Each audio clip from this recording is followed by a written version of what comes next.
आप मेरे मुरब्बी और श्रद्धास्पद हैं। आप इतना आग्रह करते हैं तो मैं सब कहूंगा। निस्संदेह आपकी कृपा और प्यार को मैं भूल नहीं सकता। कल मैं इस जेल से छोड़ दिया जाऊंगा, फिर मैं आपका ये प्यार, ये दयापूर्ण व्यवहार, ये पिता के समान पीठ पर थपकियां कहां पाऊंगा जो गत 5 वर्षों से मेरे जीवन का सहारा रही हैं। यहां आपने मुझे इस प्रिय कोठरी में बंद सुरक्षित रखा।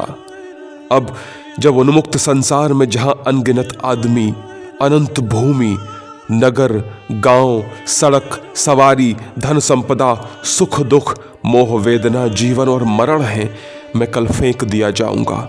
और जेल की ये सुरक्षित प्यारी दीवारें जब मेरे लिए निर्दयता पूर्वक बंद कर दी जाएंगी तो फिर मैं अवश्य ही कहीं न कहीं खो जाऊंगा। मेरा कहीं पता भी न लगेगा। मेरी उदासी का यही कारण है महोदय।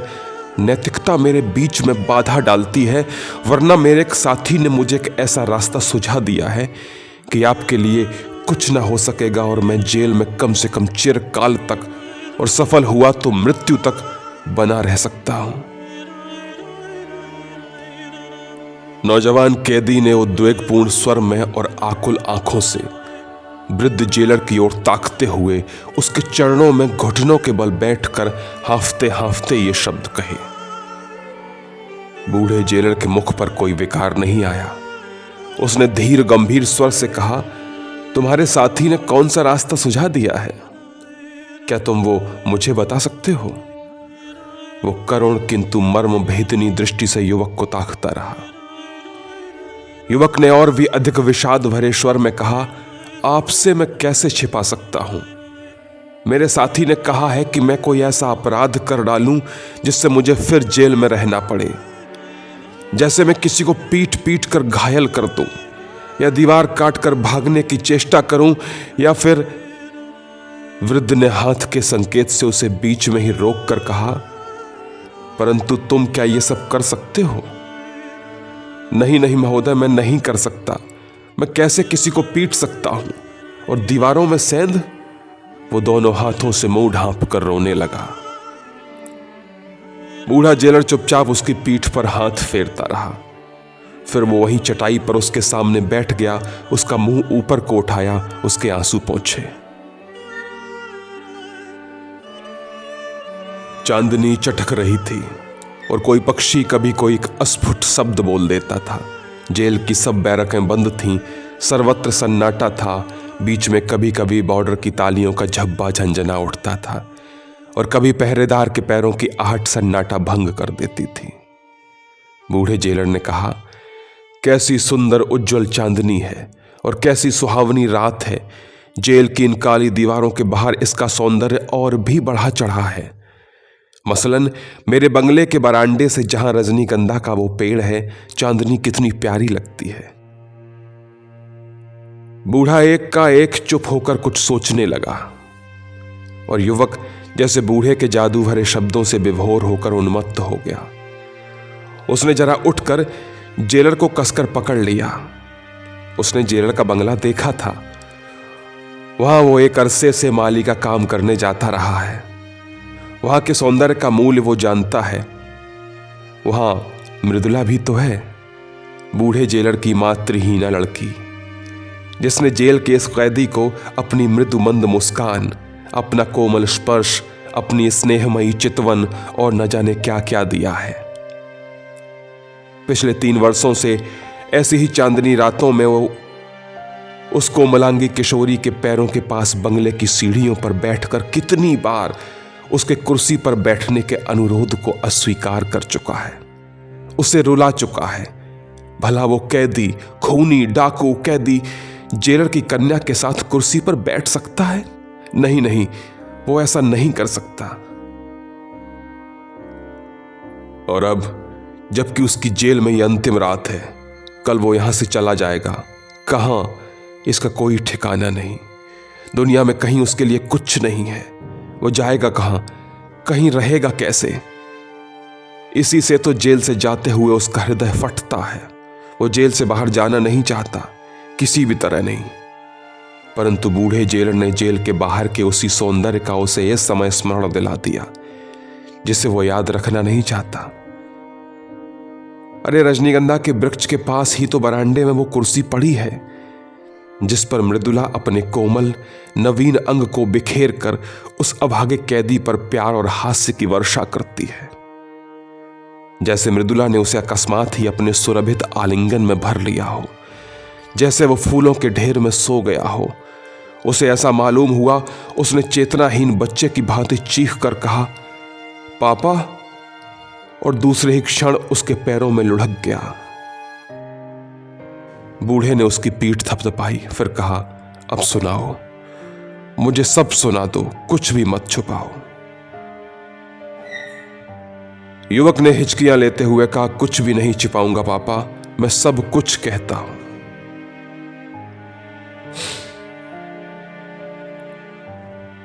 बीस साल की आयु में मैंने यूनिवर्सिटी की परीक्षाएं समाप्त करके रिसर्च करना प्रारंभ किया। माता पिता मेरे बचपन में ही मर चुके थे और मेरा अधिकांश समय बोर्डिंग में ही व्यतीत हुआ। मैंने सदैव प्रथम उत्तीर्ण होकर प्रमोशन और वजीफे पाए। भाई साहब मेरे लिए खर्च की मदद करते रहे, कुछ मैं ट्यूशनें करता रहा और इस प्रकार मेरा उस समय तक का जीवन और इस प्रकार का एकांत जीवन रहा। हॉस्टल और कॉलेज में सर्वत्र मैं किताब का कीड़ा, अरसिक और बौड़म के नाम से मशहूर रहा। अच्छे कपड़े लत्ते न मुझे नसीब हुए, न ही मुझे उनका शौक था। इसी से कॉलेज के फैशन से परिपूर्ण जीवन में थोड़ा लज्जित सा रहकर अलग रहता था। तमाशा, थिएटर, नुमाइश आदि बहुत कम देख पाता था। मित्र कोई था ही नहीं। सगे थे सिर्फ भाई साहब जो बर्मा में सुपरवाइजर थे। उनसे इतना ही संबंध था कि दूसरे तीसरे माह कुछ खर्च भेज देते। कभी कभी खत लिखकर राजी खुशी पूछ लेते थे। मेरा हृदय 20 साल की आयु तक जड़वत निश्चेष्ट पड़ा रहा। जीवन का कोई सरल पहलू में जान ही न पाया। इन्हीं दिनों दुर्भाग्य मुझे अपने मार्ग पर ले गया। नौजवान वहां रुका, पर फिर बोल पड़ा। गर्मी का आरंभ था। दिन गर्म और रातें ठंडी होती थीं। परीक्षाएं समाप्त हो गई थीं। लड़के छुट्टियों में घर चले गए थे। यूनिवर्सिटी के आसपास सुनसान हो गया था। उस दिन न जाने क्या उमंग आई। उसी दिन ट्यूशन की तनख्वाह मिली थी। मैं टहलता हुआ शहर की ओर चल दिया।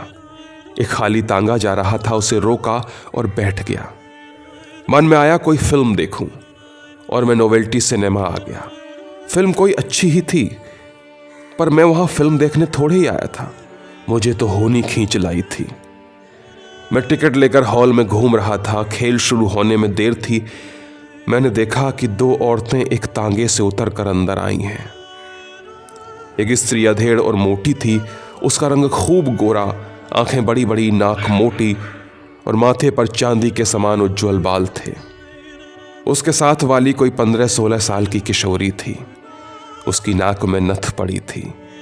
कानों में हीरे के बूंदे झूल रहे थे। होठों पर स्वाभाविक लाली थी।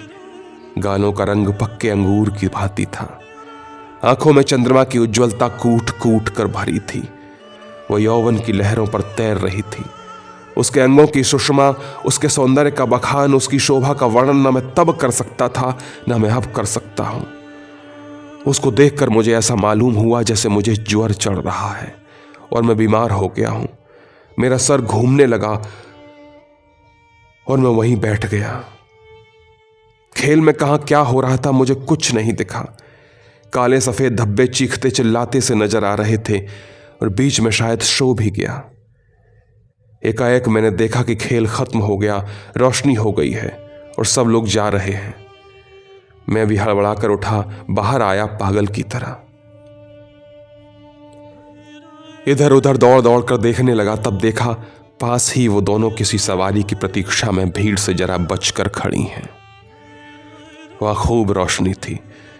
उस रोशनी में उस बाला का रूप यौवन जैसे मचला जा रहा था।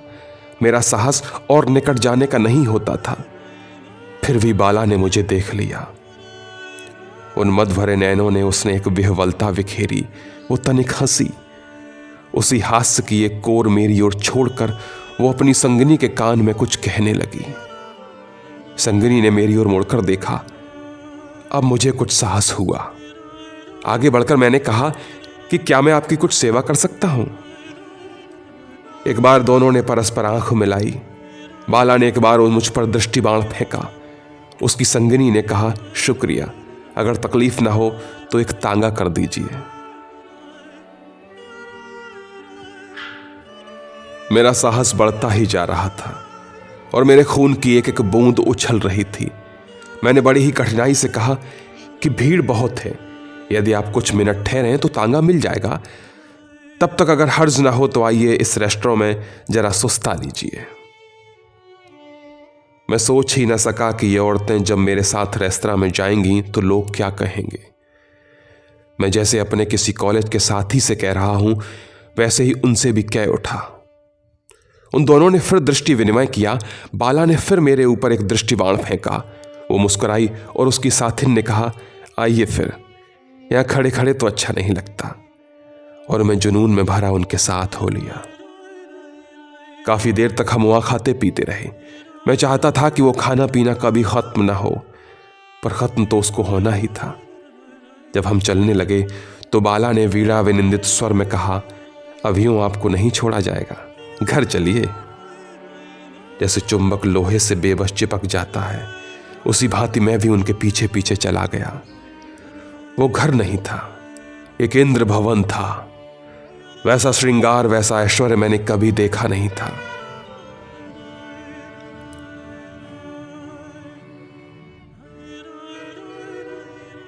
वो वयस्का संगिनी मुझे उस बाला के पास अकेला छोड़कर न जाने कहां चली गई थी। और वो बाला जैसे अपने में ही समाती न थी, फटी पड़ती थी। उसके शरीर से सुगंध का अटूट झरना बह रहा था। वो मुझे हाथ पकड़कर पहले घर में घुमाती रही और इसके बाद अपने शयन कक्ष में ले गई। मैंने जब स्त्री को ही नहीं देखा, नहीं समझा था, तो उसके शयन कक्ष को क्या समझ सकता था। मुझे तो अंत में अपने आप को खो ही देना पड़ा। वो सुख, वो आनंद, वो प्रेम, वो तृप्ति में बयान नहीं कर सकता, किसी भी तरह नहीं।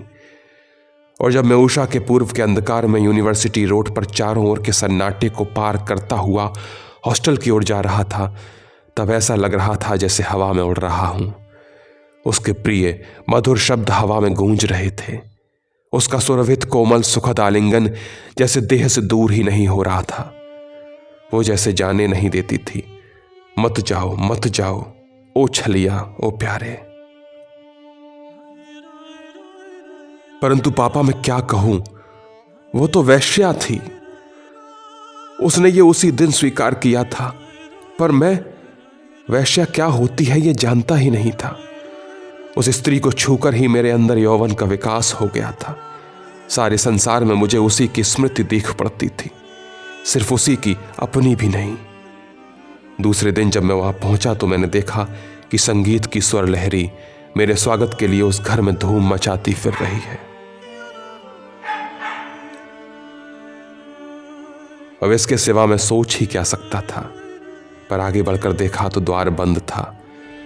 और जब मैंने द्वार खुलवाकर भीतर प्रवेश किया तो देखा और एक आदमी वहां गद्दी पर बैठा था, उसी गद्दी पर जिस पर कल मैं बैठा था। और मेरी वो बाला उससे सटकर बैठी पूर्ण हाव भाव से गा रही थी। मुझे देखते ही वो अप्रतिभ हो गई। उसने फिर जरा घबराकर कहा कि आप थोड़ा वहां, मेरा मतलब है कि अरे। उसने दासी को बुलाकर कहा कि वो मुझे दूसरे कमरे में ले जाकर बैठा दे। परंतु जो आदमी वहां बैठा था उसने एक हास्य रेखा होंठों पर फैलाकर दासी को संकेत से मना किया। मुंह का पान उगालदान में थूक दिया, हाथ की सिगरेट भी उसी में डाल दी और बड़े से हीरे की अंगूठी से दमकती हुई उंगली जेब में डाल एक 100 रुपए का नोट निकाल बाला को देकर कहा कि मैं अब जाऊंगा, बाबू को बैठाओ। और वो बिना ही उत्तर की प्रतीक्षा किए सोने की मूठ की गेंडे की खाल की अपनी छड़ी उठाकर चल दिया। बाला क्षण भर दुविधा में पड़ी और फिर वो मेरा मोह छोड़कर उस पुरुष के साथ गई। वहां उसने कुछ संकेत किया, अब मैं क्या कहूं। परंतु मैं तुरंत ही समझ गया कि वैश्या का घर है। वहां क्या करना चाहिए, क्या सहन करना चाहिए, यह भी मैं समझ गया। उस समय मुझे यह भी याद आया कि वैश्या को रुपए भी दिए जाते हैं। मैंने उसे कल कुछ दिया नहीं था। इसी से मुझे अपने ऊपर अत्यंत लज्जा बोध होने लगी, खासकर इसलिए कि जेब में पूरे 100 रुपए नहीं थे, 70 रुपए थे। तनख्वाह के जो 80 रुपए मिले थे उनमें कुछ खर्च हो गए। मैंने 100 रुपए का नोट देते देखा था, मैं कम कैसे दे सकता था। परंतु जब उसने पीछे से आकर दोनों कंधों को पकड़कर कहा कि चलो भीतर बैठे, तो मेरा संकोच जरा कम हुआ। वही प्रेम, कोमलता, वही स्वर माधुरी। फिर भी वो हीरे की अंगूठी वाला आदमी तो जितना मैं उसे भूलने की चेष्टा करता था उतना ही आंखों में आग घुसता था। मैंने कहा, कौन था वो? वो कुछ अनमनी हो उठी। उसने कहा, जाने दो उसे। और उसने मेरे गले में अपनी कोमल भुज वल्लरी डाल दी और कहा, तुम बड़े निर्मोही हो, कल तुम मुझे छोड़कर जा कैसे सके?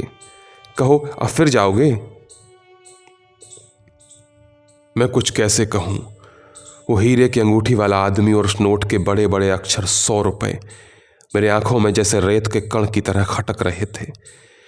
मैंने जैसे उसकी बात सुनी ही नहीं, छटपटाकर अलग हुआ और जेब से 70 रुपए के नोट निकालकर उसके हाथ पर रखकर कहा, कल देना भूल गया था मैं। रुपए देखकर वो मेरी ओर देखने लगी, फिर मुस्कुराकर कहा, कहां से पाए? तनख्वाह के हैं। ऐसा? कितनी तनख्वाह पाते हो? 80 रुपए। पर ये तो 70 ही है, और 10 कहाँ है? कुछ खर्च हो गए, कुछ रुपए जेब में है। मैंने जेब में हाथ डाला। उसने हाथ पकड़कर कहा कि रहने दो। कब मिली थी तनख्वाह? कल। वो कुछ देर तक चुप रही। मैंने नोट उसकी मुट्ठी में थमा दिए, उसी प्रकार जैसे उस हीरे की अंगूठी वाले आदमी ने, पर वो उन्हें हाथ में लेकर मुस्कुराई नहीं, कटाक्ष भी मुझ पर नहीं फेंका, जैसे अभी अभी मेरी आंखों के सामने उस आदमी पर फेंका था। मैंने कहा, बाकी मैं अगली बार दे जाऊंगा। और फिर एकाएक मैं वहां से उठने लगा। मुझे स्मरण आया कि यहां तो प्रत्येक मुलाकात के पैसे देने पड़ते हैं। उसने मुझे पकड़कर खींच लिया, कहा कि जाते कहां हो, और कितने रुपए हैं तुम्हारे पास? बस, और अब नहीं है। फिर कल कहां से दोगे? मैं जरा सटपटाया, फिर कहा, किसी दोस्त से मांग लूंगा। उसे फिर कहां से दोगे? तनख्वाह मिलने पर दे दूंगा। मगर खाओगे क्या? मेरा सब प्रेम और आनंद इन रुपयों के झमेले में हवा हो गया। सच ही तो, अब मैं खाऊंगा क्या? मुझे चुप देखकर उसने मेरी जेब में डाल दिए, फिर और पास खिसक कर मेरे गले में बाहें डालकर कहा, रुपए पैसे की बातें अब न करना, समझे? पर मैं समझूं कैसे और समझाऊं कैसे? विवाद बहुत हुआ पर रुपए उसने लिए नहीं। लज्जा और ग्लानि के मारे कई दिन फिर मैं नहीं गया, परंतु एक दिन जब मन बहुत उद्विग्न हुआ तो ना रहा गया। जाकर देखता हूं कि सब भीतर के द्वार खिड़कियां बंद हैं। पूछने पर मालूम हुआ तबीयत खराब है। आवाज सुनकर दरवाजे तक आ गई। बाल सूखे और बिखरे पड़े थे, कपड़े मैले और अस्त व्यस्त थे, चेहरा जैसे मिट्टी से पोत दिया है। मैंने कहा, क्या हुआ? कुछ बीमार रही क्या? वो बोली, नहीं। हाथ पकड़कर शयन कक्ष में ले गई, पलंग पर पकड़कर खींचकर आलिंगन में कस लिया और उसके आंसुओं से मेरा वक्षस्थल भीग गया। उसकी करुण मूर्ति देख हृदय विचलित हो गया। उसकी करुण मूर्ति देख हृदय विचलित हो गया। उसकी आंखों में एक वेदना, एक याचना थी। उसे देख मैं संयत न रहा। मैंने जितना और निकट उसे लाना संभव था लाकर कहा, तुम्हें क्या तकलीफ है? मुझसे कहो, मैं प्राण देकर भी उसे दूर करूंगा। उसने कंपित कंठ से कहा कि मैं तुम्हें प्यार करती हूं, यही मेरी तकलीफ है। तुम जानते हो, हमें प्यार न करना और प्यार का अभिनय करना ही सिखाया जाता है, पर मुझे तुमसे प्यार करना ही पड़ा। अब मैं कैसे जीऊंगी? ये प्यार मेरा नाश कर देगा।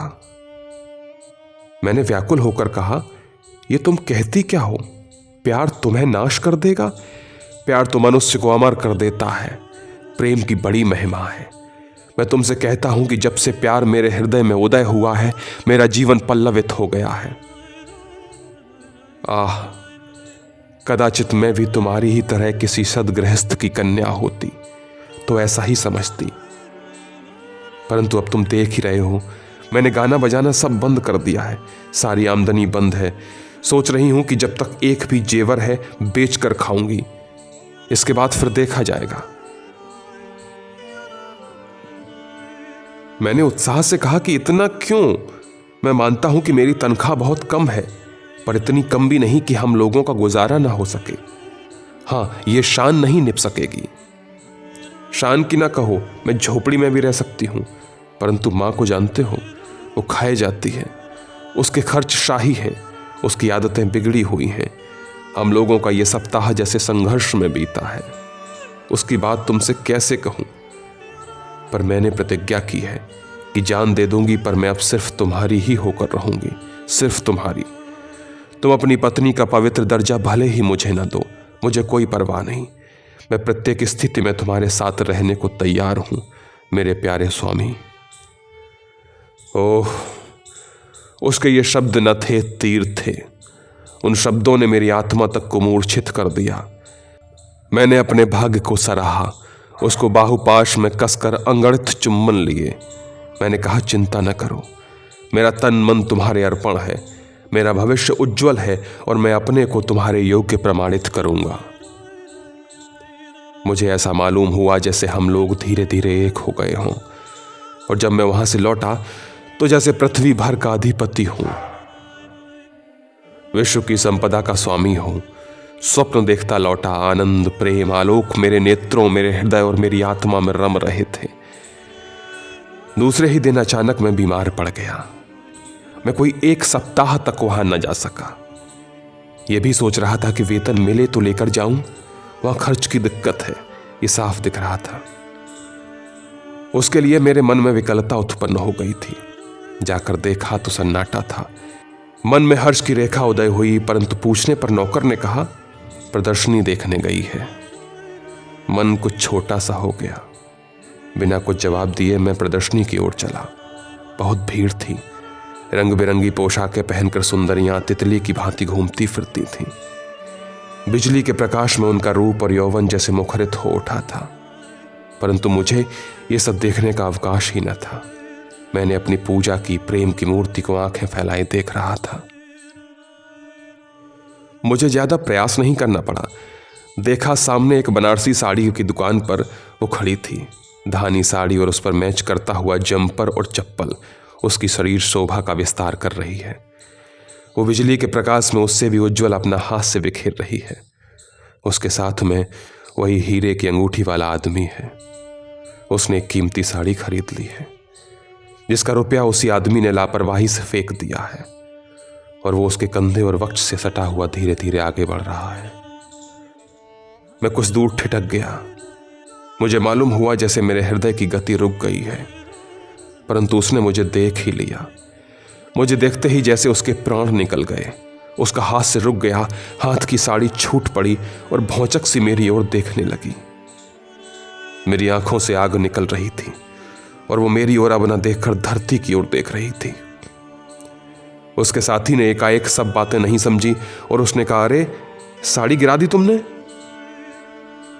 उसने झुककर साड़ी उठाई और उस हीरे की अंगूठी वाले की ओर देखकर मुस्कुरा दी, परंतु फिर उसने आंखें नीची कर ली।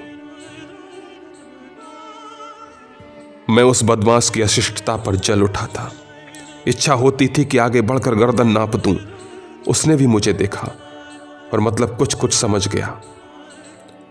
उसने भौहों में बल डालकर उससे आज्ञा के ढंग पर कहा, चलो चलो, यहां नुमाइश में गुंडों के मारे नाक में दम रहता है। ऐसा घूरते हैं साले जैसे खा ही जाएंगे। उसने मेरी ओर एक बार भयानक दृष्टि से देखा और एक प्रकार से उसे घसीटता हुआ आगे ले चला। बड़ी ही कठिनाई से मैंने अपने को वश में रखा। उनके चले जाने पर मुझे कुछ होश आया। मुझे ऐसा मालूम हुआ कि मेरे शरीर का सारा रक्त मस्तिष्क में जमा हो गया है। एक भयानक विचार मेरे मस्तिष्क में आया और मैं बाहर आ एक तांगे में बैठ यूनिवर्सिटी लौटा। तांगे को तेज चलने का हुक्म दिया। ठंडी हवा के झोंके मेरे बालों को बिखेर रहे थे और विचारों की आग मुझे जला रही थी। मैंने अपना इरादा पक्का कर लिया था। हॉस्टल के निकट मैंने तांगे को छोड़ दिया। 1 रुपया तांगे वाले के ऊपर फेंक कर मैं एक ओर चल दिया। मैं जानता था कि यूनिवर्सिटी का रुपया कहां रखा रहता है। चौकीदार वहां बैठा था। उसने हंसकर मुझे सलाम किया। चाबी मेरे पास थी। मैंने धड़कते हुए कलेजे से ताला खोल डाला। चौकीदार को संदेह नहीं हुआ। उसने कहा, बाबूजी, आजकल रात को भी काम करना पड़ता है। मैंने न जाने क्या जवाब दिया। हाँ, इतना याद है कि उसे कुछ पैसे दे कुछ खाने की चीजें लाने भेज दिया और मैंने सफलतापूर्वक अपना काम कर लिया। जितने नोट जेब में समा सके जेबों में भरकर मैं बाहर निकला। कमरे का ताला लगाया। चौकीदार अभी भी नहीं आया था। मैंने उसकी प्रतीक्षा नहीं की, सीधा सड़क पर आया। एक बस उधर से जा रही थी, उस पर कूदकर चढ़ गया और कुछ ही देर में मैं वहीं कोलाहल में मिल गया। उन्हें मैंने तुरंत ही पा लिया। वो दोनों एक रेस्तरां में बैठे चाय पी रहे थे। बहुत से लोग वहां बैठे थे, स्त्रियां भी और पुरुष भी। उसने मुझे देखा। इस बार उसने साहस किया। उस पुरुष से कुछ कहकर वो मेरी ओर बढ़ी। मैं पत्थर की मूर्ति की भांति खड़ा घूर घूर कर उस हीरे की अंगूठी वाले को देख रहा था। उसके वो शब्द मेरे कानों में गूंज रहे थे। उसे मेरे पास आते आते देख वो क्रुद्ध हो उठा। वो अग्निमय नेत्रों से मेरी ओर ताक रहा था। उसने पास आकर कोमलतापूर्वक मेरा हाथ अपने हाथों में लेकर कहा कि चलो घर चलें। मैं एक विद्रूप हंसी हंस उठा। ज्वालाएं मेरे हाथ से सुलग उठी। मैंने कसकर उसका हाथ पकड़ लिया और फिर मैंने खूब चीख मारकर कहा, भद्रजनों और महिलाओं, ये देखिए, आपके बीच में एक रंडी आ बैठी है जो अपने रूप और असमत का सौदा करने का पेशा करने में खूब कुशल है, जिसने प्रेम नहीं प्रेम का अभिनय करना सीखा है, जो विश्वासघात करती और पैसे के लिए अपनी ही आत्मा का खून पीती है। भद्र महिलाओं, ऐसी औरतों को अपने साथ बैठाने देना आपका अपमान है। आप सब मिलकर इसे धिक्कारिए और मैं इसके लिए एक चीज लाया हूं। वो इस औरत की दुनिया में सबसे प्यारी चीज है। वो देखिए, ये है, मैं ये इसे देता हूं। अब आप इससे कह दीजिए कि इसके लिए कि ये काफी से भी ज्यादा है। अब ये स्त्रियों की जाति को कलंकित करने वाले इस असमत फरोशी के सौदे को छोड़ दे। मैंने जेब से नोटों के बंडल उस पर फेंक दिए। वो बेंत की तरह कांप रही थी। नोट छितरा कर इधर उधर बिखर रहे थे और लोगों के ठट के ठट जमा हो गए। मुझे ऐसा मालूम हुआ जैसे वो झुक रही थी और अब गिर जाएगी। मैं कुछ उसकी ओर बढ़ सा रहा था कि फिर वही हीरे की अंगूठी वाला आदमी आगे बढ़ा। उसने अपनी सोने की मूठ का पतला बेंत उठाकर सपाक से मेरे मुंह पर दे मारा और कहा, जानवर। मुझे कुछ जरा दर्द सा मालूम हुआ। फिर कोई खारी सी गरम गरम चीज बहकर मेरे होठों को छू गई। मैं एकाएक चीते की भांति उस पर टूट पड़ा। वो मेरे आक्रमण के बेग को संभाल न सका। उसका सिर सामने के लकड़ी के कुंदे से जा टकराया और एक तीव्र चीख के साथ वो घूमकर धरती में जा गिरा और लोग खून खून पुलिस पुलिस चिल्लाने लगे। मेरी आंखों में अंधेरा छा गया था, पर मैं तुरंत ही वहां से भाग चला। टीन की दीवार को फांद कर मैं अंधकार में विलीन हो गया और नुमाइश का शोर धीरे धीरे गायब हो गया और मैं बचकर साफ निकल गया। यूनिवर्सिटी की चोरी और नुमाइश का खून दोनों ही दूसरे दिन दैनिक पत्रों में बड़ी बड़ी सुर्खी देकर छपे। मेरा नाम और तस्वीर भी छपी, मेरे फरार होने की खबर भी। पढ़कर मैं कांप गया। उस अभागिनी का क्या हुआ, सिर्फ यही नहीं छपा। उसके समाचार प्राप्त करने के लिए मैं छटपटा उठा। 5 महीने में फरार रहा। इन 5 महीनों की मनोव्यथा कैसे कहूं। प्राणों के मोह कायरता की भावना की इतनी गहराई का कभी अनुभव नहीं किया था। ऐसा मालूम होता था कि प्रतिदिन मैं कई बार मरता था और कई बार जीता था। फांसी के, अदालत के, जेल के दृश्य देखता। मेरे नाम का वारंट निकल चुका था, उस पर भारी इनाम भी था, पर परिस्थिति ने मुझे धूर्त बना दिया था और मैं 5 महीने तक सुरक्षित रहा। अंत में एक दिन मुझसे न रहा गया और मैं साहस करके उसको देखने नगर में आ गया। दिए जल चुके थे, सड़कों पर अंधकार था। मैं मन में शंकित सा धीरे धीरे जा रहा था। उसी भांति सन्नाटा था, द्वार बंद थे।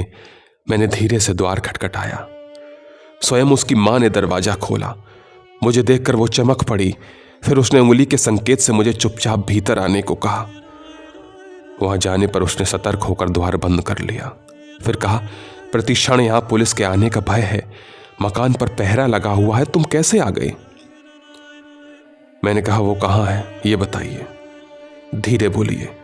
उसने संकेत से कहा कि वो सो रही है, बेहद बीमार है, डॉक्टर जवाब दे चुके हैं। मैं आपसे क्या कहूं, आपने उसे बर्बाद कर दिया बाबू। वो मुझे वहीं ठहरने का संकेत करके भीतर गई। मैं देर तक बैठा हुआ अतीत की यादें याद करता रहा। यदि वो बीमार है तो अवश्य ही मेरे कारण, वो अवश्य ही मुझ भाग्यहीन से प्रेम करती है। धीरे धीरे वो वृद्धा बाहर आई। वेदना और निराशा उसके मुंह पर छा रही थी, उसकी आंखों में आंसू भरे थे। मैंने कहा, ईश्वर के लिए क्या हुआ, कुछ तो कहिए। कुछ नहीं, उसने आंखें पोंछकर कहा, आप आइए। मैं कदम बढ़ाता हुआ कमरे में गया। देखा वो पलंग पर नहीं, आराम कुर्सी पर बैठी मेरी ओर देखकर हंस रही थी। उसके बाल जल्दी जल्दी में तभी गूंथ दिए गए थे, फिर जल्दी में एक कीमती साड़ी उसके बदन से लपेट दी गई थी। उसने कागज के गुलदस्ते के कुछ फूल उठाकर हाथों में ले लिए थे। मुझे देखते ही एक बार वो हड़बड़ाकर उठ खड़ी हुई, पर तुरंत ही लड़खड़ाकर गिरने लगी। मैंने लपक कर संभाला और पलंग पर लेट जाने को कहा तो हंसकर बोली, अब मैं पलंग पर नहीं जाऊंगी, अब तो मैं बिल्कुल अच्छी हो गई। तुम आ गए, यही तो बीमारी थी। उसने अपनी बोझाएं मेरे गले में डाल दी। एक बार फिर उठने की चेष्टा की पर उठ न सकी। मेरी गोद में झुक गई और मैं उन्मत्त होकर चुम्बन लेने लगा।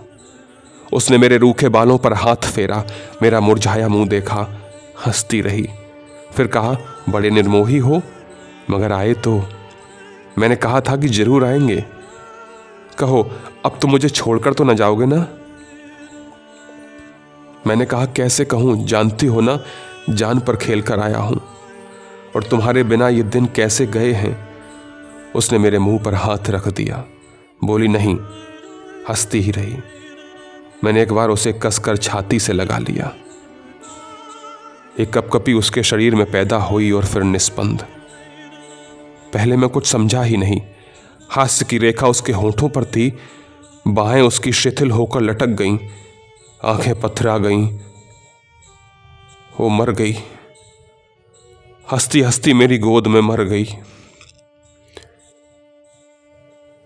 वो युवक इस बार खूब रोया।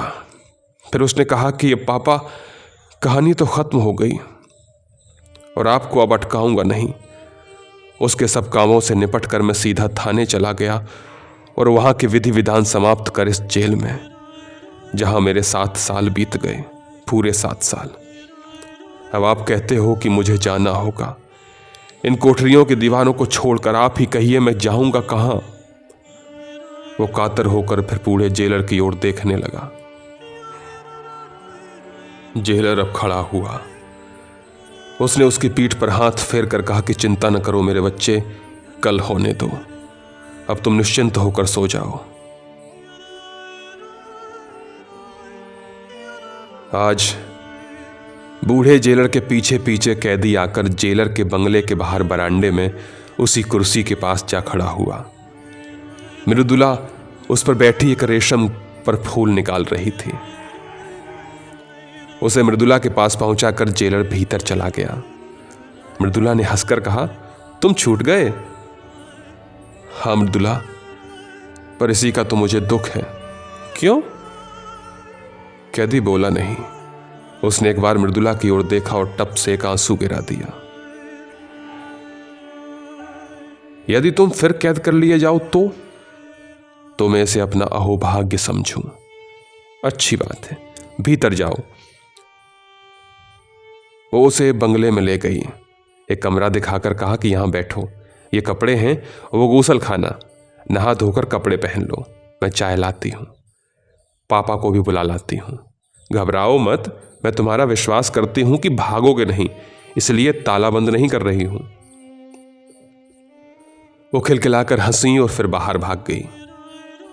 पल भर युवक कुछ सोचता रहा, फिर वो स्नान घर में घुस गया और 7 वर्ष बाद सभ्य पुरुषों जैसे वस्त्र पहनकर वो जेलर और उसकी कन्या मृदुला के साथ चाय पी रहा था। और उसी दिन संध्या को बूढ़े जेलर ने मित्रों को बुलाकर मृदुला का विवाह उस युवक से कर दिया। ज्यादा धूमधाम नहीं की, और फिर उसी स्निग्ध चांदनी में मृदुला ने मृदुल भुजवल्लरी उसकी गर्दन में डालकर कहा, कहो कैदी, अब की बार तो उम्र कैद पाई है, अब तो छूटने की कोई आशा नहीं। और युवक ने कुछ उत्तर न देकर मृदुला को अंकपाश में जकड़ लिया। यह थी आचार्य चतुरसेन शास्त्री की कहानी कैदी।